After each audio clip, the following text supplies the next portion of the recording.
Good morning, YouTube. It's Jose of Buckhorn Lawn Service back to you again, and Happy New Year. Today is January 1st, 2022, first day of the new year, of course. And what am I gonna do? Well, I'm gonna mow my lawn. Gotta do a little bit of lawn maintenance on my own deal here today because we got a big freeze coming in tonight, a major cold front rolling down. Should start up probably very late tonight, so I'm gonna go ahead and get this knocked out while we're enjoying some warm temperatures during the day. Anyway, I'm gonna give you a quick little overview or review of the lawnmower that I use for my own personal lawn. It also gave me some ideas for some additional content for here and over the next couple of days. I'm definitely going to show you my 2022 setup that I have for the lawn business, and then I'm also going to kind of review or go over, the worst lawnmower that I've ever used, and also the best lawnmower that I really do recommend for lawn service. So please stay tuned for that here over the next couple of days. For right now, though, let me show you what I'm using here at my house. This is an Ego lawnmower. It's a bit of an older one. It is date stamped, a manufacturer's date of December 2017, which, if I recall correctly, I think that is when I got it, so I must have gotten it brand new. But I tell you, I have been using this thing since then, and it is still going strong, and the battery in it is really good. So let's just kind of start, I guess, a little bit from the front to the rear. A really nice feature on it, which might be overlooked, is the handle right here in the front. I actually do use that a lot because I keep the lawnmower stored upright in my storage shed, and it's a very short storage, so I do I grab the handle, pull it up, and get the lawnmower to stand upright. A second feature that I really like about it is the LED headlights. That is kind of what sold me on the mower more than anything else. I saw those and I just thought it was so cool, a lawnmower with headlights. It has a pretty robust and strong 56 volt lithium ion battery, which is rated at 7.5 amp hours. And I tell you what, I've never really pushed this thing to drain it.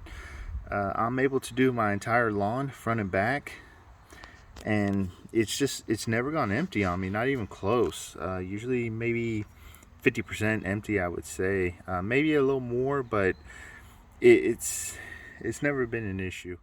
Moving on, another thing I really like about the mower is it's just a 1-point height of cut adjustment, and it's real easy with this lever. Just take it all the way down. That's the lowest setting. I believe at the lowest setting, I think it's 1.5 inch, 1.5 inches. Someone correct me if I'm wrong, but honestly, on my lawn, that's where I always put it to when I mow.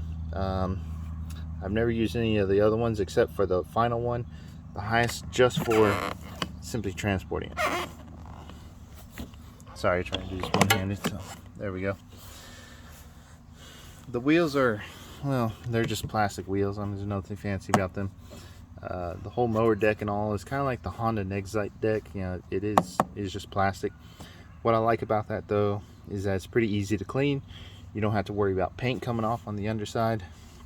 So easy to maintain. Really nothing to go wrong with these things. The handle does adjust right here. Just grab that. It can fold all the way over. You'll fold over some for storage, and then all the way down for really good storage. The upper part of the handles can be readjusted. You just flip these off, and then this will collapse down. So makes it a little shorter. Of course, make it shorter, and then you can flip them over, and it's pretty compact when it's all folded up. I have it configured right now, of course, for bagging. I pretty much always bag my lawn when I mow. It can, however, mulch. There is a mulch plug for it. Just go simply right in there, take the bag off, put the mulch plug in, and you're good to go for mulching. It does have a rear discharge chute, and that's one weakness I have found of this unit. I put the rear discharge chute on the back here. The flap comes down, kind of is supposed to hold it in place, but I've noticed that sometimes it with the vibrations and all, it'll kind of either fall off, or grass also tends to clog it up very easily. So I never really run with that discharge chute on. All right, looking at the deck underneath, you can see the transmission right here. It is a little small, but since the mower is so light, I never really use the self-propel feature. I just push it. It it's not difficult at all to push, really, even without self-propel. So I mean, I just never use it. To me, when you do put self-propel on, if you put it all the way to its max speed, it is pretty quick. But it does make this funny little sound, just like an RC car does. So it's just, I don't know, it's up to you if you can get over that or not. For me, it doesn't really bother me, but I just don't like to hear it, so I just push the mower. Again, it's so light. I mean, you don't really need to use it.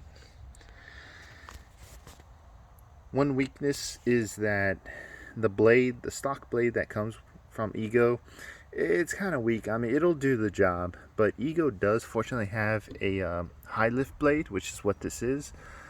Since I bag, I went with the high lift blade, and it's really good. I like that I can, go over some of the stuff, and it'll help to kind of vacuum the yard in a way.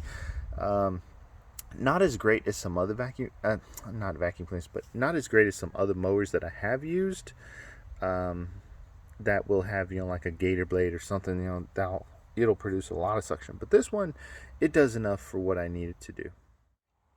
Alright guys, so that's enough for talking about the Ego mower.